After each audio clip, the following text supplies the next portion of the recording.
Everyone, हम economics का chapter number 1 देख रहे हैं, introduction to micro and macro economics.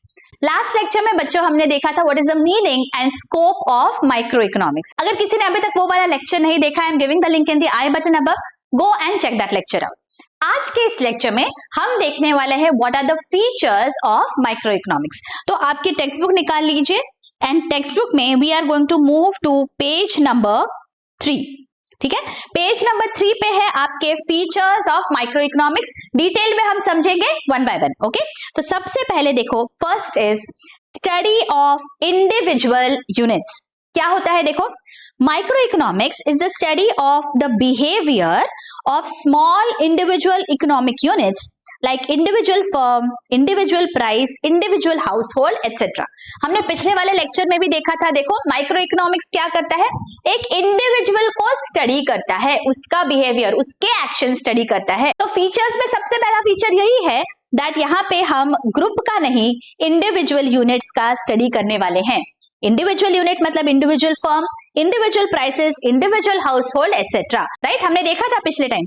For example, अगर ये पूरा पिज्जा है, इस पिज्जा का हमने छोटा सा हिस्सा लिया और हम सिर्फ इस हिस्से का स्टडी करते हैं, इसे हम बोलते हैं माइक्रो इकोनॉमिक्स। तो ये जो इंडिविजुअल पीस है, individual piece of the entire pizza, इसे हम ठीक से स्टडी करते हैं। We are doing micro economics. पूरे इकोनॉमी का, नेशन वाइड इकोनॉमी का होगा तो मैक्रो, और सिर्फ एक इंडिविजुअल का होगा तो हम इसे बोलेंगे माइक्रो। तो सबसे पहला फीचर माइक्रो इकोनॉमिक्स का क्या है, दैट वो इंडिविजुअल यूनिट्स को स्टडी करता है। तो हमारा वर्ड यहाँ पे इंपॉर्टेंट है इंडिविजुअल। ठीक है, नेक्स्ट प्राइस थ्योरी। क्या होता है ये हमने देखा है स्कोप में भी। देखो, रिवाइज कर लेते हैं एक बार। Micro economics deals with determination of prices of goods and services as well as factors of production. It is known as price theory. Price theory क्यों बोला जाता है? Because हम prices, goods और services के और factors of production के सारे determine करते हैं। determine करना मतलब तय करना कि क्या प्राइस होना चाहिए। देखिए, हमने स्कोप में देखा था, पिछले लेक्चर में स्कोप में देखा था कि थियोरी ऑफ प्राइस है, 3 थियोरी में देखा था हमने। राइट, तो माइक्रो इकोनॉमिक्स ये डिटरमिन करता है price of goods and services and of factors. इसीलिए price theory is also a feature of micro economics. Getting it? तो सबसे पहले हमने देखा कि वो इंडिविजुअल यूनिट्स को स्टडी करता है, उसके बाद हमने देखा कि ये प्राइसेस डिसाइड करता है गुड्स और सर्विसेज के और फैक्टर्स ऑफ प्रोडक्शन के। राइट, साथ साथ आपका लर्न भी हो जाएगा बच्चों, एक्सप्लेनेशन को अच्छे से समझना है and then try to remember also. आपका 80% यही पे लर्न हो जाना चाहिए। I want 100% concentration from you all. ठीक है, तो सबसे पहले हमने देखा इंडिविजुअल यूनिट्स, उसके बाद प्राइसेस डिटरमिन करता है। थर्ड फीचर क्या है देखो, पार्शियल इक्विलिब्रियम। अब ये क्या होता है, let us read. Equilibrium is the balance between two factors. Equilibrium क्या होता है, जैसे एक तराजू है, तराजू में आपको दोनों साइड पे कुछ रखते हैं, तो वो जो बैलेंस होता है उसे हम इंग्लिश में बोलते हैं इक्विलिब्रियम। ठीक है, तो equilibrium is the balance between two factors.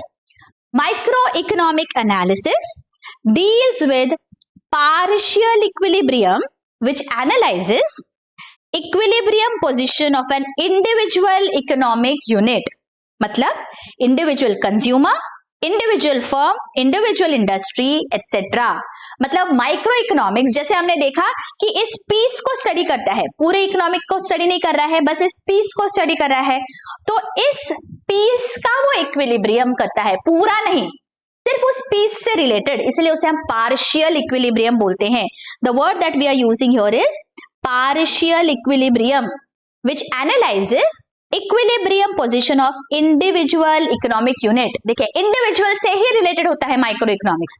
कैसा? Individual consumer, individual firm, individual industry.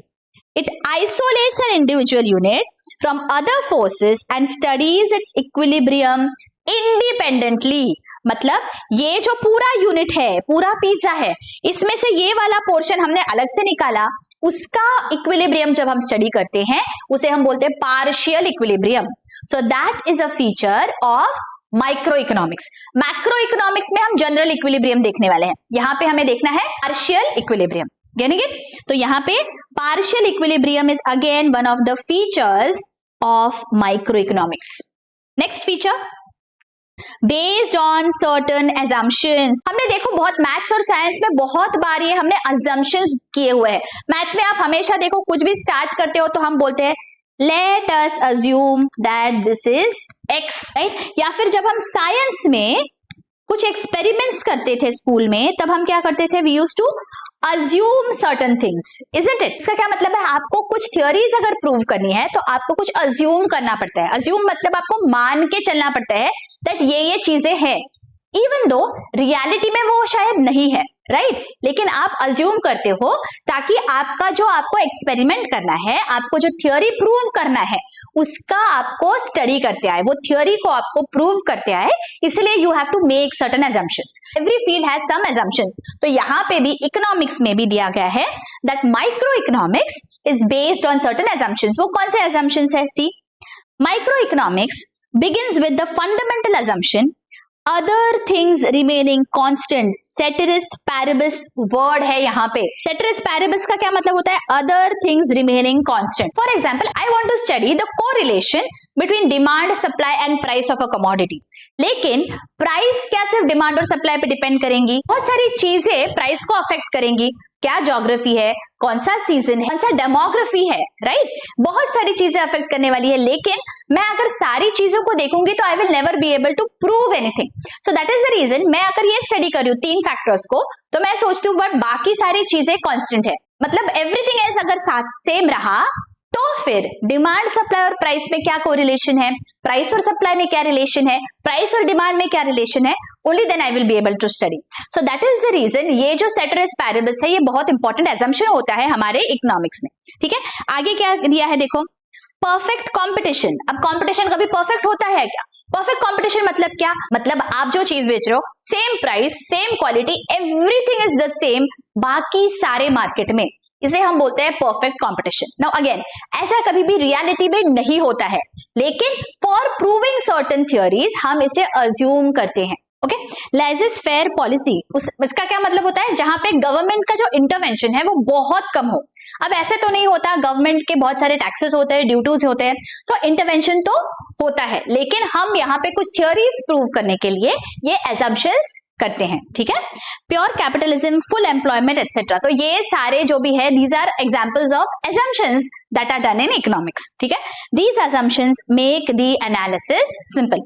इसका और मैं आपको एक एग्जांपल दूं तो फॉर एग्जांपल जब आप कोई भी व्हीकल खरीदने जाते हो, आप अगर कार खरीदने कभी गए हो तो आप जो कार का माइलेज है वो जो एडवर्टीजमेंट में हमें दिखता है वो बहुत अलग होता है जो एक्चुअल कार का माइलेज होगा उससे। तो ये डिफरेंस क्यों होता है? देखो, जब भी माइलेज चेक होता है वो क्या अजम्पशंस रखते हैं वहां पे दैट ऐसे ऐसे कंडीशंस होने चाहिए, रास्ता ऐसा होना चाहिए, ड्राइवर्स ऐसे होने चाहिए, बट एक्चुअली वैसा रियल लाइफ में नहीं होता है। एक उन्हें बॉल पार्क देना होता है, इसीलिए वो हमें कुछ एजम्पशन करके एक बॉल पार्क दे देते हैं, बट दैट बाबा आपका जो माइलेज है ये कार के लिए वो इतना आ सकता है, लेकिन रियलिटी में उतना नहीं आता है, मोस्टली उससे कम ही आता है।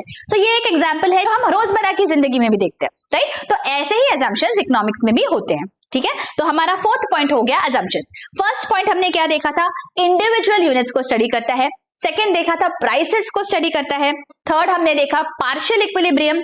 नेक्स्ट देखा it is based on certain assumptions। Next slicing method, ये क्या है? अगेन सेम, जैसे हमने एक स्लाइस को यहाँ पे स्टडी किया, इसे हम इकोनॉमिक्स में बोलते हैं slicing method. Late us read.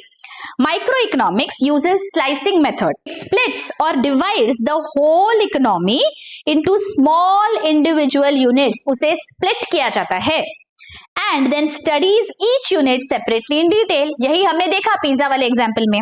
For example, study of individual income out of the national income, study of individual demand out of aggregate demand। मतलब अगर नेशनल इनकम देख रहे हैं तो ये मैक्रो हो गया और एक इंडिविजुअल का इनकम हो गया माइक्रो। अगर नेशनल डिमांड देख रहे हैं, एग्रीगेट डिमांड है तो मैक्रो हो गया, इंडिविजुअल यूनिट का डिमांड है तो माइक्रो हो गया। Getting it? Slicing method. Alright, आगे यूज ऑफ मार्जिनलिज्म प्रिंसिपल। अब ये क्या होता है? Let us read first use of marginalism principle. The concept of marginalism is the key tool of microeconomic analysis। अब देखिए मैं यहाँ पे आपको कैसे दे, जो डेफिनेशन है मार्जिनलिज्म की हम कैसे पढ़ने वाले। देखो, the term marginal means change। कैसा change? Brought in the total। Total में चेंज आना चाहिए। किसके वजह से चेंज आएगा, यहाँ पे मैं आपको बता रही हूँ कि कहां कहां आपको वो स्टॉप लेना है, ब्रेक लेना है पढ़ते वक्त, so that sentence will make sense for you. The term marginal means change brought in the total by an additional unit, एक यूनिट ज्यादा करने के वजह से जो टोटल पे इंपैक्ट होगा उसे हम बोलते हैं मार्जिनल। मतलब जो लास्ट यूनिट है उसके वजह से जो फैक्टर में चेंज हो गया है उसे मार्जिनल बोलेंगे। हम एग्जांपल देखने वाले हैं, आप पहले ये डेफिनेशन पढ़ लेते हैं। Marginal analysis helps to study a variable through the changes. Producers and consumers take economic decisions using this principle. Now let us understand this with the help of an example. Okay, ये simple example मैं दे रही हूँ। Marginal economics में बहुत सारा detail में concept है, just for you to understand that ये marginal actually क्या होता है। For example, आप किसी शॉपकीपर के पास गए, आपने बोला मुझे एक पेन चाहिए, वो बोलता है ठीक है, एक पेन की कीमत है से 20 रुपीज। तो आप सोचते हो तो ठीक है, अगर मैंने 2 पेन्स खरीदे तो आप मुझे कितने में दोगे, वो बोलता है 40 रुपीज। आप बोलते हो कुछ तो कम करो, बोलता है नहीं मैं कम नहीं कर सकता, मुझे बिल्कुल भी परवड़ता नहीं है, isn't it? ऐसे हम बोलते हैं। तो अगर आप बोलते हो कि ठीक है, अगर मैंने 3 पेन्स खरीदे तो आप मुझे कितने में दोगे, तो वो बोलता है 3 पेन्स मैं आपको दूंगा 60 में, 20 रुपीज का एक पेन है तो 3 पेन का होगा 60। तो आप बोलते हो नहीं नहीं प्लीज थोड़ा कम करिए ना, कम करिए। तो बोलता है ठीक है, मैं एक काम करता हूं, 3 पेन्स अगर आप लोगे ना तो मैं आपको 50 में दूंगा। Getting it? तो यहाँ पे क्या हो गया, आप जब तक 2 पेन्स खरीद रहे थे आप 40 रुपीज देने वाले थे, लेकिन जैसे ही आपने 3 पेन्स खरीदे आपको 50 रुपीज देने पड़े। मतलब टोटल आपने कितना पैसा दिया, 3 पेन्स के लिए 50, लेकिन जो थर्ड पेन आपने खरीदा, यहाँ पे आप बोल सकते हो दैट जो थर्ड पेन खरीदा उसके वजह से ये चेंज हुआ। अगर 2 ही पेन्स खरीदते तो 40 में खरीदते, लेकिन थर्ड पेन आपने जब खरीदा तो डिफरेंस कितना आया टोटल में और उसके पहले वाले यूनिट में।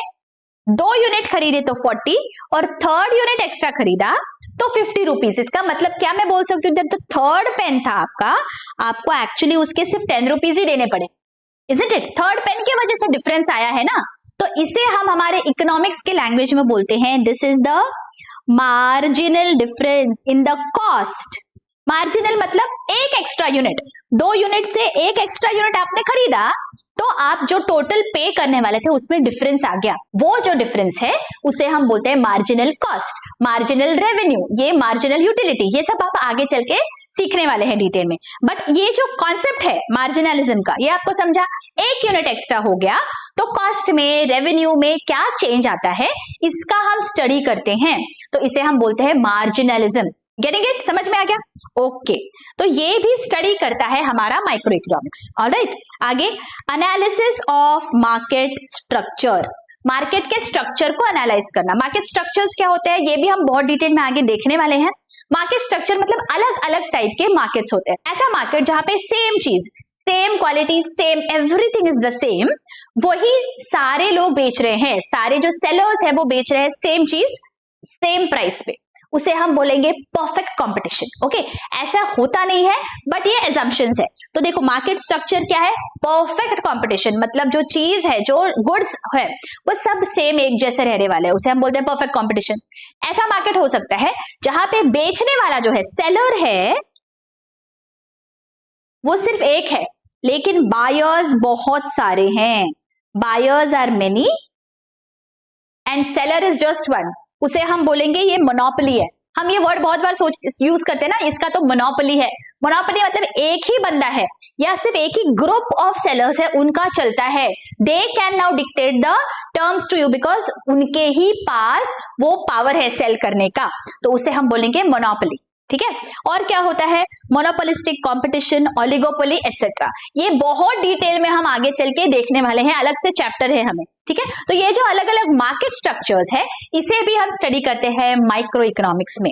Alright, and last limited scope. Limited scope क्यों बोला गया है, देखो late us read. The scope of microeconomics is limited to only individual units. It doesn't deal with nationwide problems. Nation के प्रॉब्लम से उसे कोई लेना देना नहीं है। ठीक है, सिर्फ इंडिविजुअल पे फोकस है उसका। नेशन के प्रॉब्लम के लिए मैक्रो इकोनॉमिक्स है। ठीक है, nation wide problem such as inflation, balance of payments, poverty, unemployment, population, ये जो सारे हम मैक्रो इकोनॉमिक्स में देखेंगे, माइक्रो इकोनॉमिक्स को इससे कोई लेना देना नहीं है। माइक्रो इकोनॉमिक्स का स्कोप बहुत लिमिटेड है।